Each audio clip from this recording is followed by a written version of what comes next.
Vegan. We abide by the animal protection laws. Our programs offer many languages. Please visit suprememastertv.com/schedule. George Washington was often witnessed going out into the woods by himself, getting down on his knees in the snow, and humbly praying to God for assistance. His Excellency George Washington, Father of his Country, Part 1 of 2. Continue watching to find out more.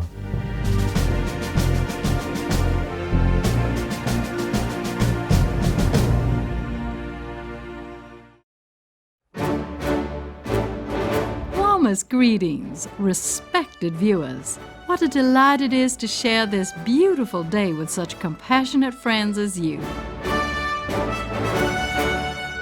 I'm Olivia. The gracious American people wish you an abundance of light and love. Today, let us delve into His Excellency George Washington's extraordinary and most unexpected life story in part 1 of a 2-part series entitled His Excellency George Washington, Father of His Country.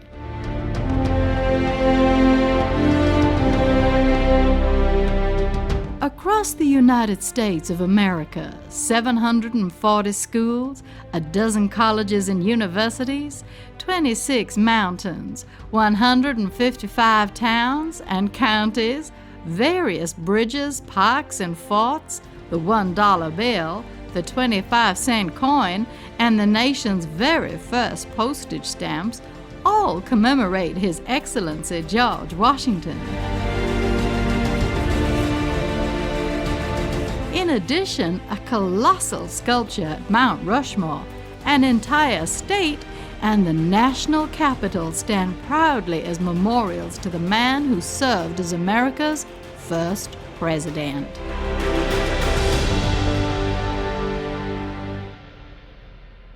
His accomplishments were many and great, but what do we really know about George Washington? George Washington was born in 1732, a fourth-generation Virginian. His father passed away when he was just 11, and his education was modest. The first position he held was as a land surveyor. He quickly had to learn the rugged outdoor skills required to survey the state of Virginia's borders in America's inland wilderness. In 1752, following the death of one of his brothers, George Washington inherited the family estate at Mount Vernon on the banks of the Potomac River.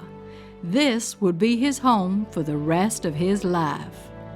He also took over his brother's position as major in Virginia's militia, where he began his military career. He was later named Commander-in-Chief of all Virginia's forces. As a leader of men, George Washington would experience both success and defeat. He learned to come out stronger and wiser. Physically, George Washington was a stern-looking man with gray-blue eyes and red hair, which he powdered white in accordance with the fashion of the time.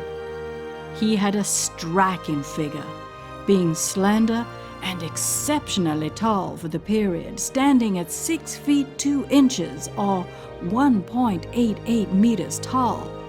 Although his tall stature made him an easy target as a devout Anglican, George Washington had a secret power on the battlefield: his unshakable faith in God.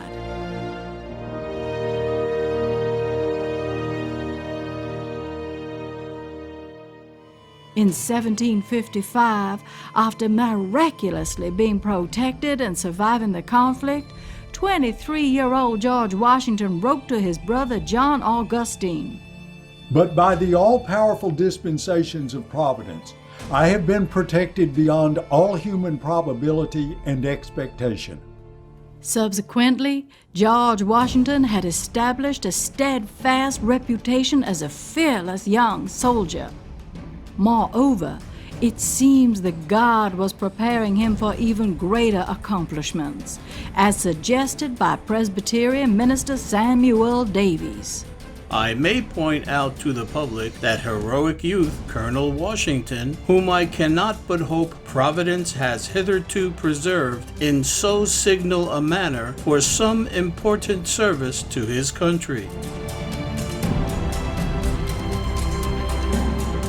George Washington's courage also fostered a lasting mystique among the indigenous people. A folk belief existed among some North American First Nations that certain warriors enjoyed supernatural protection from death in battle, and this mythic stature was projected onto George Washington. In 1758, George Washington returned to his much preferred life of a gentleman farmer at Mount Vernon. 1 year later, he married Martha Dandridge Custis, the widow of the wealthy plantation owner. They had a happy marriage, and George Washington raised Martha's 2 surviving children as his own, with much love and care. He had no biological children. Through their union, George Washington became one of Virginia's wealthiest men. During these years, George Washington also began his political career. He was first elected to Virginia's Assembly, the House of Burgesses, where he would serve until 1774, and so he rapidly became part of both the political and social elite in the state of Virginia. America had flourished into 13 states, but was still a British colony. The new taxation program forcing colonies to help pay for war debts had sparked protests. On July 3, 1775, George Washington was named Commander-in-Chief of the Continental Army. The Continental Congress had unanimously selected him for the position because of his previous experience in the Virginian military and their belief that he could unite the colonies. After being commissioned as Commander-in-Chief, George Washington requested that he does not receive any salary for his service.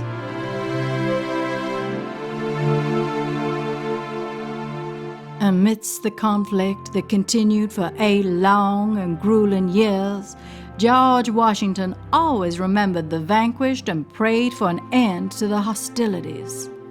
After one of many battles, he ordered the next day to be a day of fasting, prayer, and humiliation, to implore the Lord and giver of all victory, to pardon our manifold sins and wickedness, and that it would please him to bless the Continental Army with his divine favor and protection.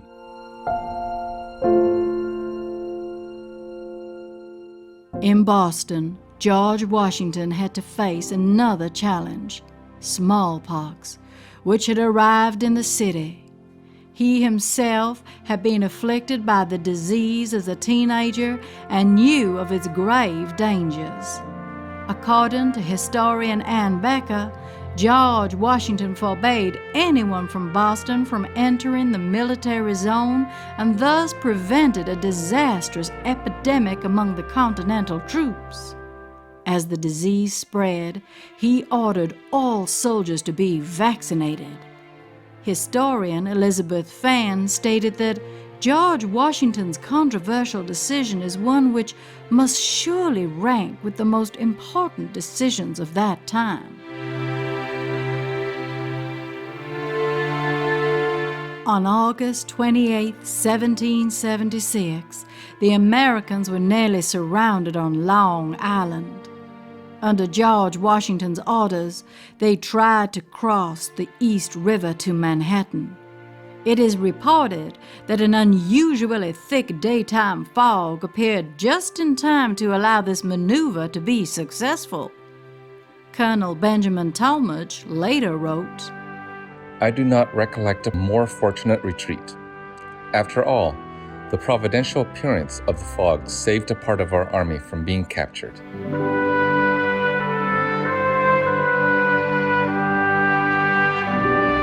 We will continue this historical story after a brief interlude here on Supreme Master Television. Vegan, because we are not hypocrites.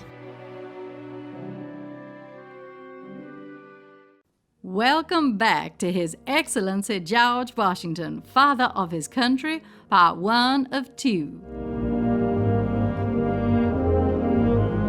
On the night of December 25th, 1776, when morale was at its lowest, George Washington embarked with his 5,400 men on boats to cross the half-frozen Delaware River in horrendous weather. The perilous task seemed humanly impossible, but George Washington may have once again benefited from divine help as the crossing was successful. An artistic rendition of the perilous crossing was immortalized in a famous oil painting by Emmanuel Leutz, and another more recent and historically accurate one by Mort Consteller.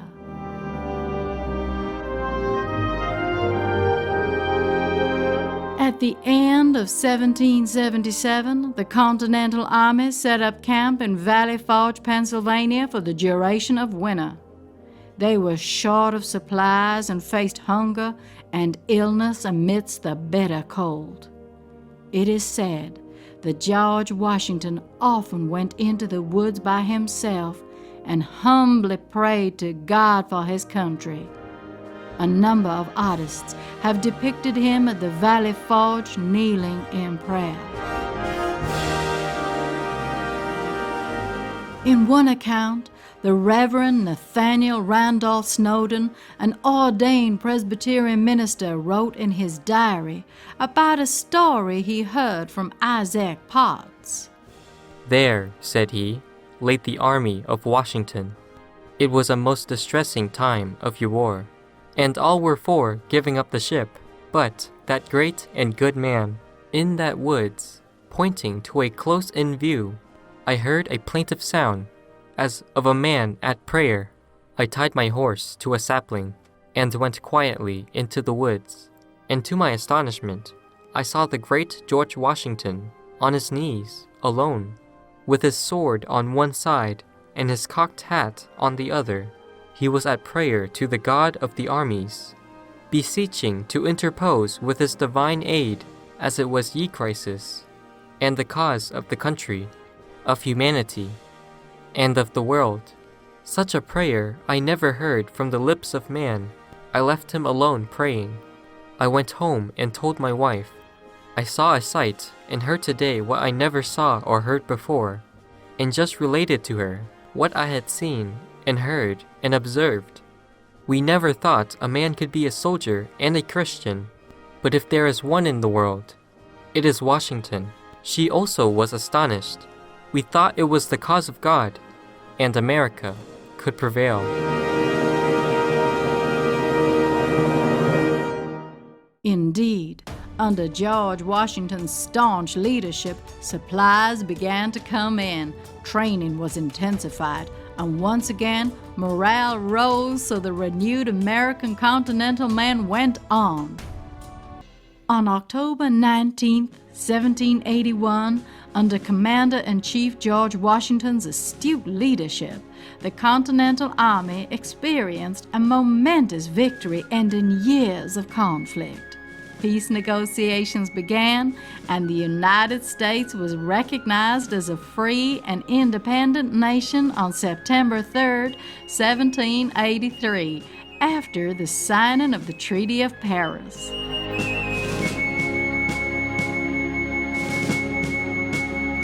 Stories abound of His Excellency George Washington's compassionate and gallant leadership. During a battle in Germantown, a suburb of Philadelphia, on October 4, 1777, his men found a terrier belonging to General Howe, leader of the opposing British army, and suggested keeping the dog as a trophy to demoralize him. George Washington decided against the idea and took good care of the dog as if it were his own. To the surprise of all, he then declared a ceasefire to send back the dog under a flag of truce with a note written by his aide, Alexander Hamilton. The note read, "General Washington's compliments to General Howe. He does himself the pleasure to return to him a dog, which accidentally fell into his hands, and by the inscription on the collar appears to belong to General Howe."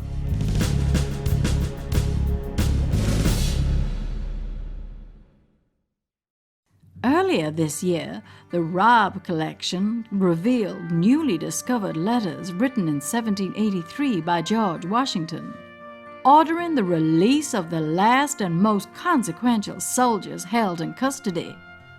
These original documents remind us of the vision, mercy, and moral strength of George Washington's leadership. Indeed, George Washington was a man of peace and had accepted his role only to serve his nation during its critical time. On December 23, 1783, he resigned as Commander-in-Chief of the Continental Army and returned to his beloved civilian life at Mount Vernon.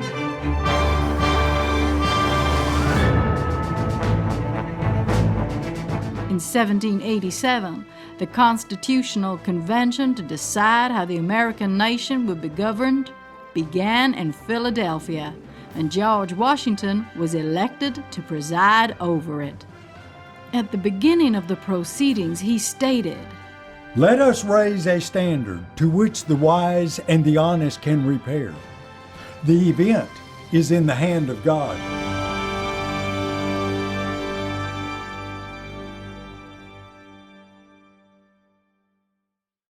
A document was finally drawn up and presented.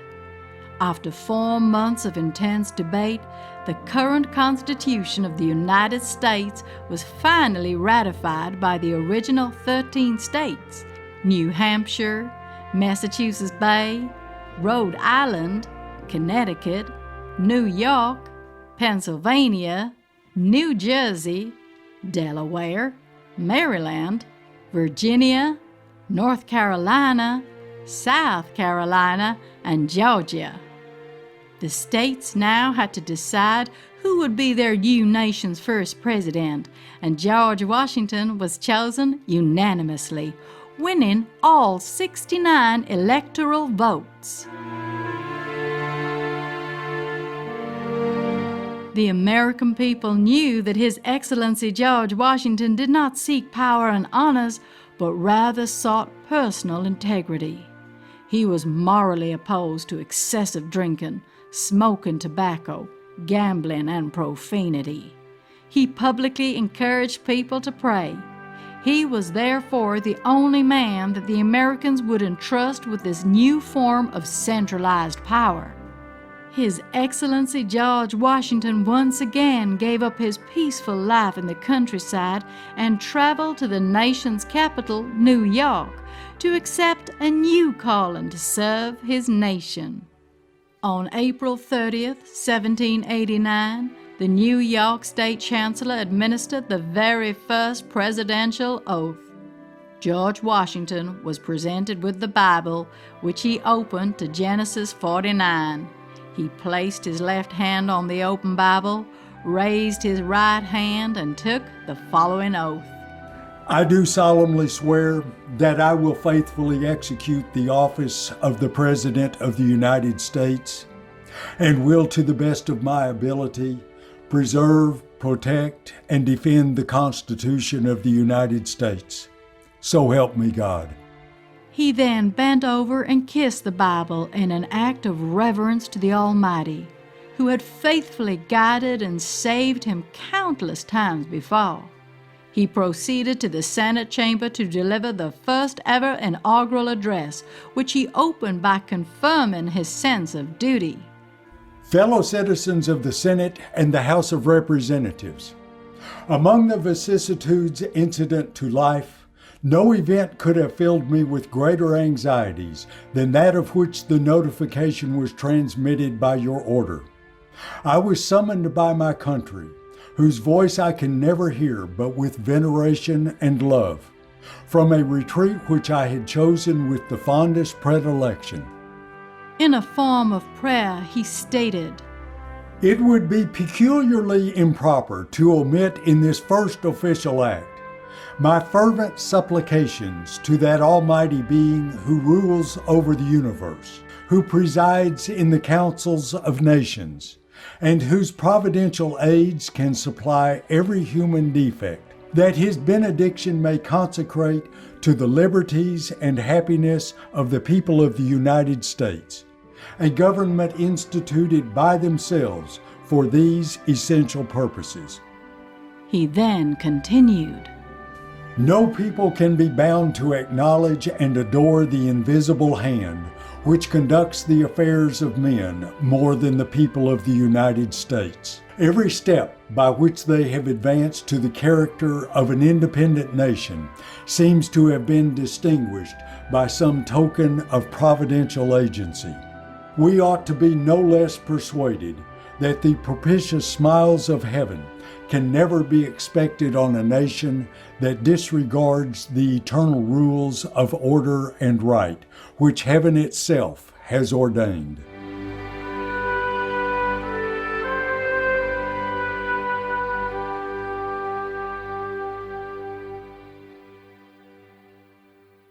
We will continue this inspiring story after a brief message here on Supreme Master Television. Vegan side effect? Can't recollect your misery.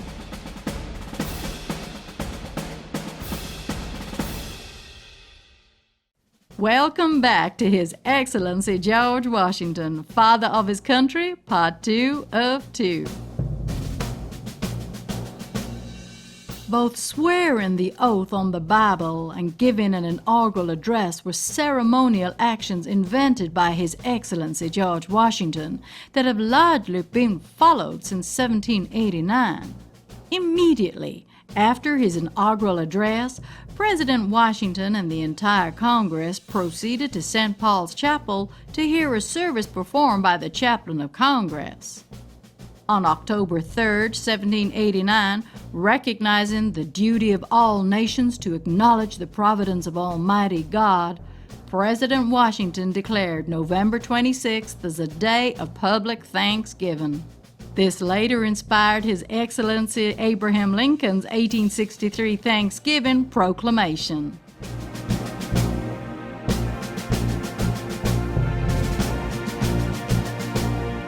His Excellency George Washington went on to establish several precedents. He set up the first U.S. cabinet. Perhaps the most important legislation passed during his presidency was the Bill of Rights, which guaranteed civil rights and liberties like freedom of speech, press, and religion. In the 1792 United States presidential election, His Excellency George Washington was again unanimously elected for a second term. He later declined to run for a third term, thus setting a precedent of a two-term limit to the presidency, which was passed as a constitutional amendment in 1947. To this day, he remains the only U.S. president to have been elected unanimously.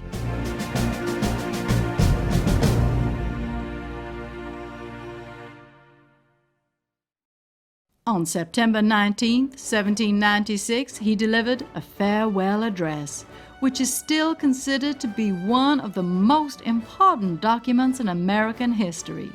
His recommendations include encouraging the American people to remain unified and loyal to the nation and to avoid the influence of foreign powers. He also states, Of all the dispositions and habits which lead to political prosperity, religion and morality are indispensable supports. In March 1797, His Excellency George Washington retired to his beloved Mount Vernon, where he passed away 2 years later.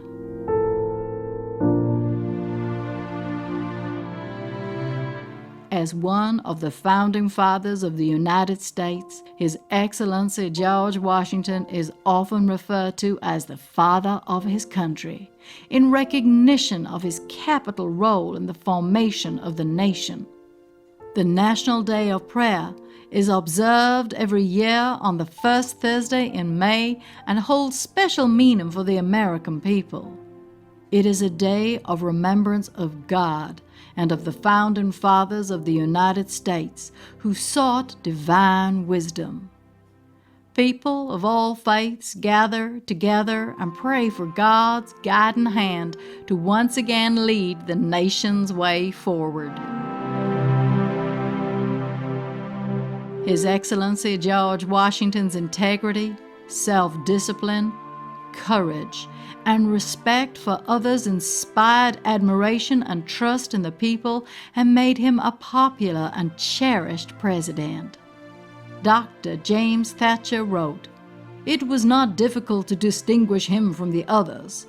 His personal appearance is truly noble and majestic." General Henry Knox stated, "General Washington fills his place with vast ease and dignity and dispenses happiness around him."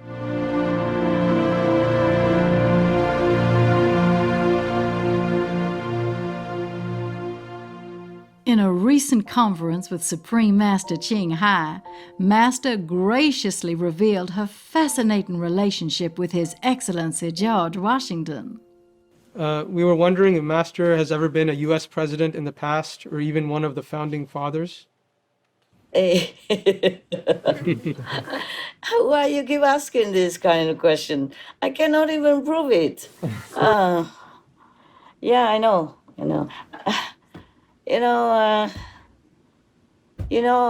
President Washington? Yes, Master. You remember him? Yes, yes, Master. Yeah. I was your master.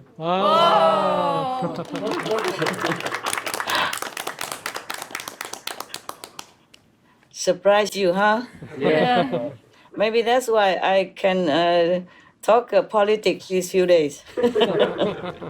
I know the inside and the outside. See what I'm saying? I know the opposition and the self.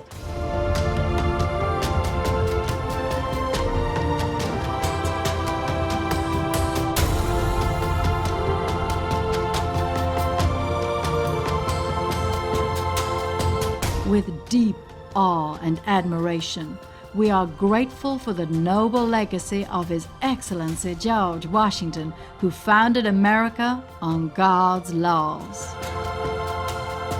Upon screening this show, Supreme Master Ching Hai conveyed the following comments to the Supreme Master television team. God love, folks. Thank you all. Good host, lovely voice, very nostalgically Southern, nice to hear. For some reasons, this show brought M tears. M watched it again and again. Thank you, graceful viewers, for your company today on our program. Coming up next is Peanuts Wellbeing Sanctuary's vegan recipe, mixed roadie salad surprise. Right after noteworthy news here on Supreme Master Television. May the love and peace of God be with you always. Vegan side effect? Even fierce wild animals will protect you. Our programs offer many languages. Please visit SupremeMasterTV.com/schedule and SupremeMasterTV.com/MOS.